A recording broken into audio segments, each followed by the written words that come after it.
Hello and welcome. I'm Brett Connor. And I'm Royce Connor. And this is The Best We Can Do. Here's the best we can do on today's episode.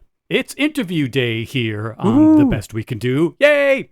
Brett and I are going to ask each other a few questions so we can get to know each other better, and so can you. Okay, so we have no idea what the other one's going to ask, but we promised each other that everything was fair game. We're going to regret this. We are probably going to regret this. I think the most important thing to remember is that no one's ever going to listen to this. That does make me feel better, but Mom and Dad are listening. Hi, Mom. Hi, Dad. Hi, Mom and Dad. I hope you're proud of your sons. Oh.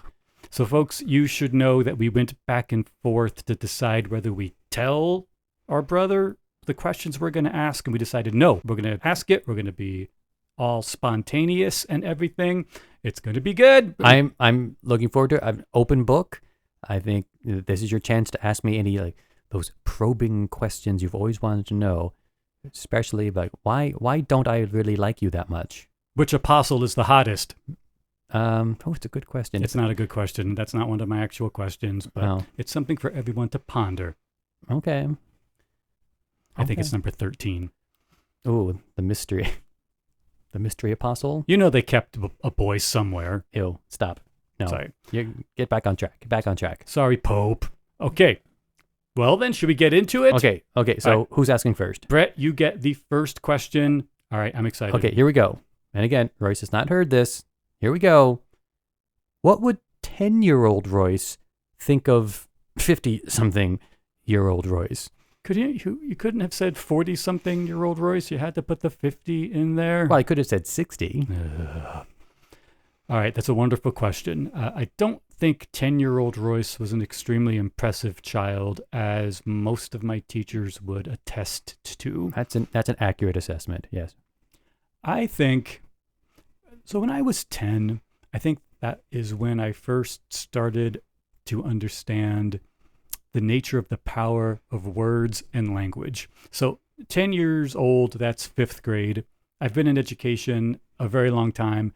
5th graders are just naturally born community activists, and they want to be involved in the world. And I was beginning to understand that that is something that you could do with words and language. You could get involved in the world that way. So I remember writing letters to the editor for a local paper as a 10-year-old 5th grader about nuclear war and things like that. And I think that 10-year-old would say to me now to keep writing. I did it a lot through middle school and high school, and I dwindled in my adult life. And I think that 10-year-old would say, don't forget the power of language. Keep writing, and you can make it as serious as you want, as funny as you want. You can write horrible things about that 13th apostle. There's something to that. And don't give up on it. Yeah, I think something like that. Well, that is a lovely answer. I would have thought your 10-year-old self would want to say, don't worry, there in fact was not a nuclear war. True, I suppose. I think the obnoxious 10-year-old would probably say something like, you're not going to make it to 52. End it now. Well, it's looking very good. You are going to make it to 52. We'll see. I mean, it's not 100%. I'll be honest. But pretty good. Pretty good. All right. Well, I thought that was a absolutely lovely. I remember when I was 5th grade-ish, I don't know if I had any capacity for words and language or having any agency in the world. I simply recall I was very good at memorizing state capitals. State capitals? I was the 3rd grade king of state capitals. I would have been in 3rd grade. I don't remember any state capital games. Well, you don't remember the important things. You're busy writing yourself letters about nuclear war. I was busy, what's the capital of Kentucky? Frankfurt. I'm happy for Kentucky. Everyone in Frankfurt listening, well I know done. These things. I just, naturally, they live inside my head. I don't think I could name the 50 capitals. I don't think I can name 10 capitals. This is not the very core of this podcast, how different you and I are. You don't know any state capitals. And I never wrote letters to the editor about Armageddon. I should have written about state capitals. My loss. That's true. All right. I am ready. Okay. I am ready to be transparent and open. Begin. Okay, so Brett. Okay. This is also a kid question, a little similar. So when you think about the world as it was when you were a kid, and you think about the world as it is now that you're a 60-something, I heard that. how would you describe the biggest difference between the world that you lived in as a kid and the world that you live in now? That is a good question. I think the easy answer is technology. That so much of what we have today, me as a child would have thought is magic, just impossible. The sort of thing you saw on Star Trek, but we would never be able to, just talk on a phone anywhere we were, or get information on anything at any time, or have a video call.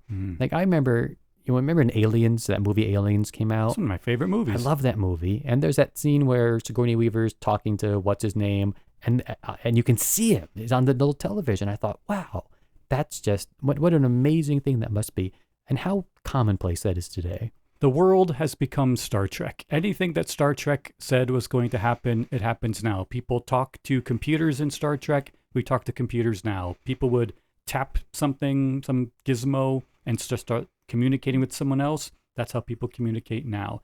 They carry around iPads on Star Trek. It's insane. We haven't started making out with green people yet. Oh. They haven't come up with the green people, and Shatner hasn't actually made out with one yet, as far as I know. I had a few evenings in my 20s, but that might have been like the lava lamps. And No, that was the person. That was them turning green after they tried to keep up with you drinking. That's different. People are going to get the wrong idea, but that's all right. That's different. That's different. But anyway, so that was my first response, was just the awe at the technology. But I think there's maybe a deeper answer there if I really think about it. And I don't know if I'll be particularly elegant. You won't. No, that's true. I'm giving myself license to not be elegant. The way people interact with each other seems so significantly different than it used to be. And I don't think I'm being, lost in a reverie of the past and how wonderful the past was. But it seems that when we were growing up, people were much more civil. People definitely had their own ideas, and they certainly disagreed with each other. But it seemed they did that with a degree of, decorum, respect, what have you, that just seems to be absent today. I think we have divided into our camps. I think we are constantly fighting the other camps. And I worry about that. I worry that there's a basic fabric of society, the promise of America, right? And I know that that's a big statement to make, but it is the promise of America, is that we will be open to all kinds of people from all walks of life, all different beliefs, and we will live together. And I'm wondering if that's the biggest actual change, that we are losing the ability to live together. We've started well along the way of the Great Sort, what they call the Great Sort. What's that, the Great Sort? The Great Sort is this notion that people with similar ideas, similar incomes, they look the same, have clustered together in places. So we live here in California. People come to California, with this idea of what California is, and if they fit into that, or they don't fit into it, right? And you might see the opposite thing happening in Texas, where people are moving to Texas because they have a different set of ideas and goals and values, which I don't have a problem with. But it used to be we all lived together in the same place. Now we're not. That is, I think, a huge difference. A huge difference. Like, as you were talking, I kept thinking, I think he's remembering this world the way only a kid could. So we grew up in the Reagan world, and we were kids in small town America. So your view of how people got along is a child's view of how people got along in small town America. But you think larger, this is also AIDS time. This is Ronald Reagan time. This is the beginning of when the Republican Party began to make a deal with Christian conservatives of this is how we can expand a party that was seen as dying. I don't think you'd have a hard time finding people who would think about how people communicated when they were alive in the 80s and go, yeah, it was anything but civil. And then as you were talking about people moving to places, just the very fact that you're thinking about people moving as something that you can just do. You just, I'm done with this state. I'm just going to, pack up everything in my Land Rover and put my 2.5 kids in the back seat and drive to some other state because that's where I think my people are. It seems more narrow than most people have the opportunity and privilege to be able to do. I don't know. I'm not sure. So this sorting notion doesn't necessarily have to be this grand gesture of moving from one state to another. It can be as simple as moving to one school or another. It can be as simple as the house you pick, if you're going to pick one, the apartment you live in. Yeah. Like these could be very small, even very subtle choices, but the cumulative effect of them, I think, has been dramatic. I certainly agree that you can pick out individual cases of individual interactions of people from the 80s versus now, and you could see that, yes, they were wildly, wildly worse back then. But I think on average, I do think my observation holds. I do think there's been a breakdown of general civility. I think that is generally true then. Then why you questioning me about it? Yeah, because you talked about it like too specifically and not generally enough. Do you think when we were 11, if we could pick up some gizmo and anonymously make fun of someone and be cruel to them, we would do it the way they do now? Oh, there's no question in my mind. We absolutely would do that. But maybe we weren't so civil back then. Well, since we had no tool to do that, it did enforce a more civil interaction. Like, we're able to be quite cruel to each other now, partially through anonymity. This is supposed to be a fun podcast, by the way. Why are you talking? What's this? You're supposed to be funny, Royce. I'm going to go back to the apostles? I don't think anyone wants that. Oh, God, nobody wanted apostles. One guy wanted apostles, that's it. Well, maybe two. It only takes one guy. Ugh, God. Talk about holy wars. Holy war. Anyway, there's my answer. You want my answer? That's my observation.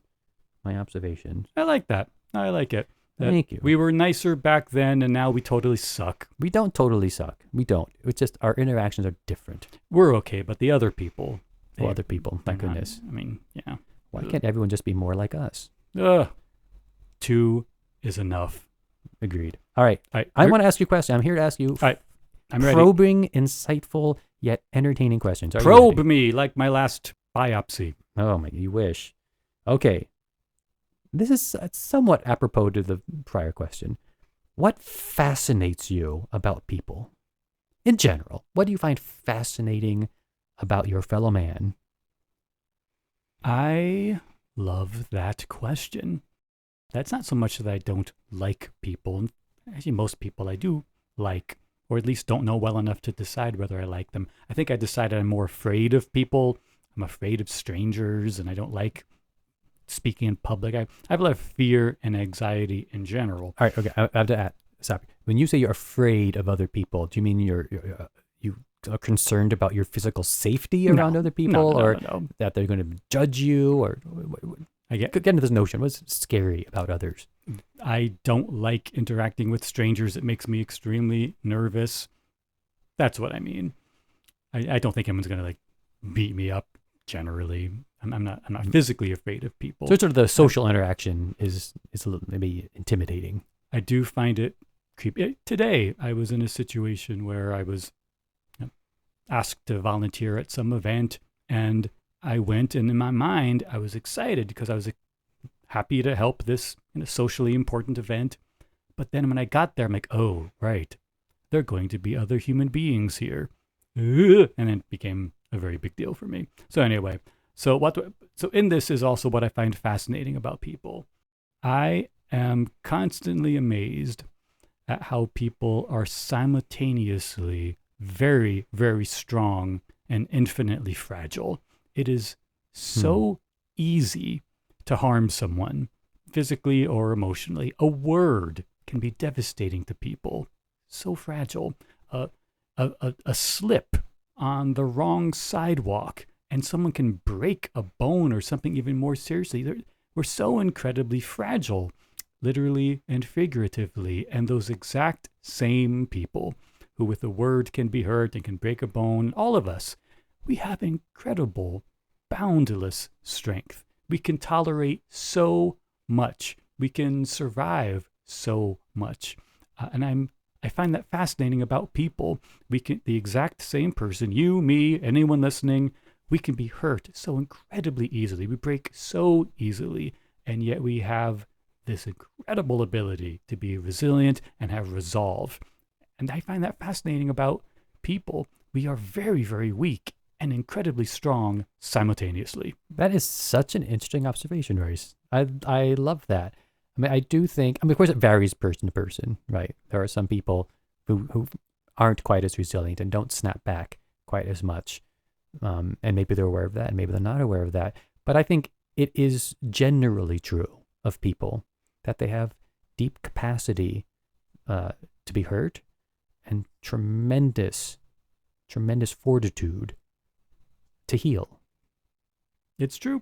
I just think it is amazing. I don't know if there are other species on the planet that can boast that kind of fragility and strength, but it is something I find fascinating about people. This also means whenever you're interacting with people, especially strangers, you have to be kind of aware. They may seem strong in the moment, but who knows what they're dealing with. And you might see someone who looks like they're falling apart, but are in fact incredibly resilient. I find this incredibly interesting about people. Okay, so let me bring that back to your first response to the question, which was this sort of anxiety around interactions with people.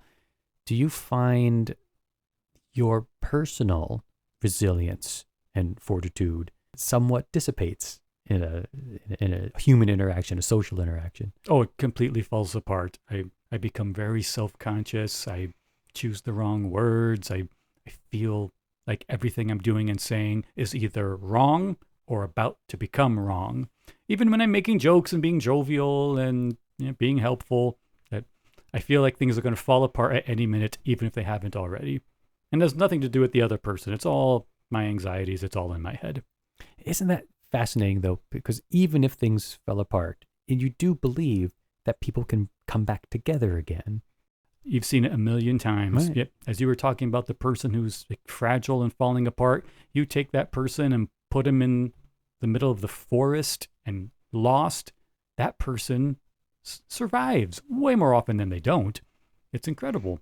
I also feel I was given the gift of curiosity. So when I don't know things, that interests me. And I almost never know anything about people. And by definition, I don't know anything about strangers. So I get very curious about people at the same time. I find curiosity a very good trait in a person. Yeah, more people should have it. Even the stupid people out there listening, if you could just be more curious, that will help a lot.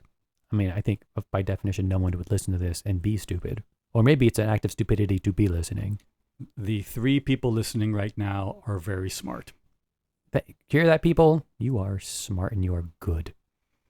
My God. Don't you have a question to ask me? All right, here we go. This is going to wrap up our questions, I think, for the day, our last one. Make it a good one. Remember, this is about people getting to know you.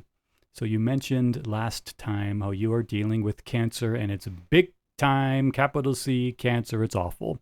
And Yes. Cancer is one of these universally bonding topics. Everybody, everywhere is affected by it in some way. They have it or they know somebody who does. They probably know a lot of people who do and people who are very close to them. So from your perspective, as you've been dealing with this for years, what is it that you would like people to know, knowing that we're all connected by it in some way, that you have found to be true about your cancer experience? What has been good? What has been surprising? What was predictable? What was unexpected? Where did joy come from sometimes in the middle of all this? What do you want to talk to people about your experience of this universal nightmare that folks everywhere deal with in one way or another? Oh, that is a big question. I feel I have to preface my answer to say that I am keenly aware that my experience is different than other people's. And in some ways, I'm very, very lucky.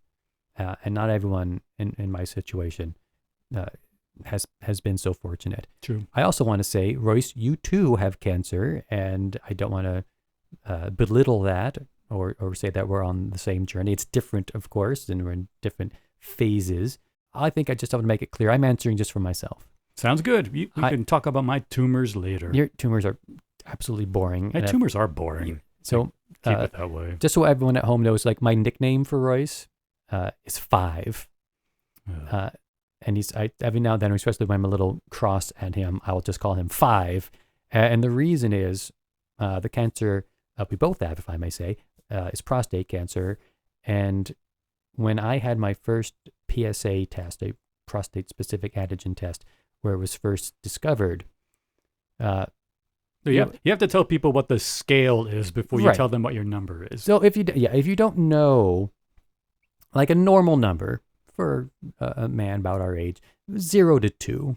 0 to 2 is sort of where you would float. It gets concerning in the 4 to 10 range. When they did mine, it was 940. 940. 940. So it was very, very, very high. And frankly, part of the gratitude I feel is, it had gotten so bad and I was still doing fine. I didn't have any symptoms. I didn't have any pain. Everyone kept asking me, "Oh, are you in pain? Are you in pain?" Like, nope, not.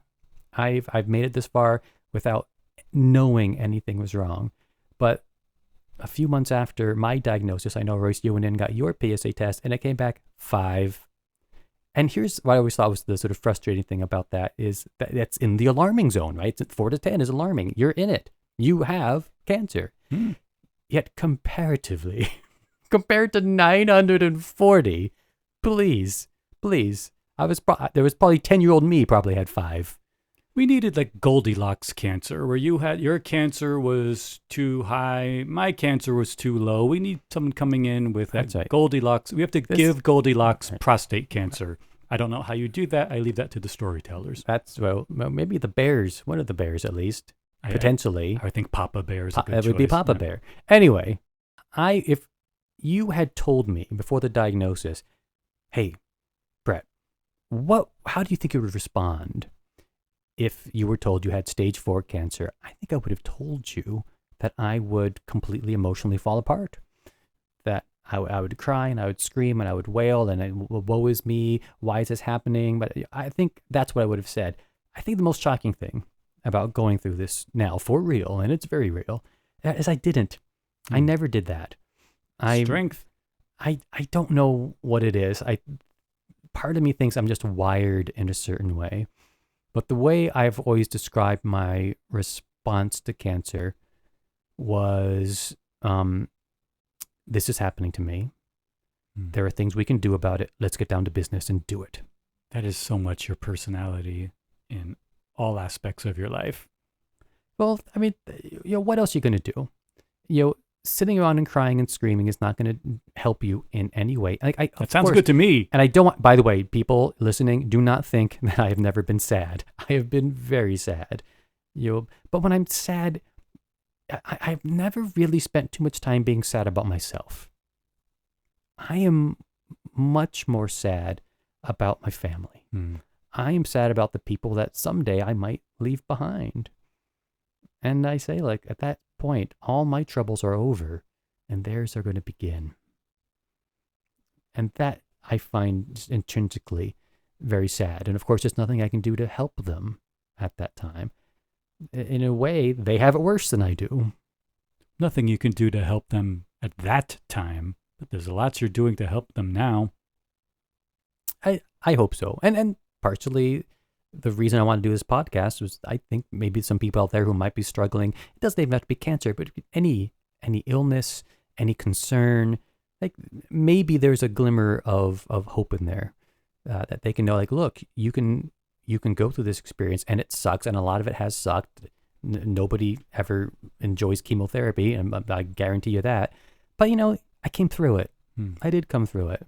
And so many of the stories we hear, it seems like we hear stories of extremes in cancer, right? The story of, I had a pal with stage 4 cancer and they told him he had 3 years to live and that was 20 years ago and he's doing great. And everyone knows that story. And then they know the story of, my grandfather got diagnosed with cancer and he died 2 weeks later. Both of those stories you hear. You never hear the story about, the guy who's walking around sort of feeling fine, who's not having, severe symptoms, who's definitely on treatment and medication and will be for the rest of his life. And that's fine. But you don't hear them, you can go and have a full happy life. And I'll tell you, I think one of the big surprises is how much humor I have found through all of this. It's what you're good at. I like to contribute to that myself. Thank you. I would say there's a lot of jokes about cancer. I think there is something intrinsically funny about your body turning on you. And you realize that not everyone has a sense of humor. And there is no more obvious time that I've experienced than I was in the chemotherapy room, which I always thought, that you did it sort of alone in like a little hospital room or a little antechamber or something. But no, you do it in this big open space with, a dozen other people. And you're all, at least where I did it, you're in the sort of semicircular configuration where you can see each other. Marshmallows and campfire. It sounds fun. It feels like that. And, I cracked a few jokes. Oh. Yeah. How did that Not go over? everyone appreciated my sense of humor. I don't care. I think there's a part of this that is absolutely hilarious. Like when the doctor, my oncologist, who I adore, maybe I have to get her on this podcast one of these days. I absolutely adore her. She's describing my condition. And she said, Brett, you have high volume disease. Ooh. And the image I get in my mind is like this rock and roll, like, yeah, man, high volume disease. My God. I thought that was hysterical. I love it. I remember when I had my first biopsy, I had not met the urologist doing it. So the first time I met him was when he came in the door. And I'm in my, gown and all just assed out all over the seat. This guy comes in, doesn't say hello, doesn't say hi, I'm Dr. What's my name. He comes in, gives me the rock and roll fingers and goes, let's do this. Oh, God. I know. You're allowed to say that. He is not. It was something. And then he pulled out this Louisville Slugger, and we can go into that some other time. All right.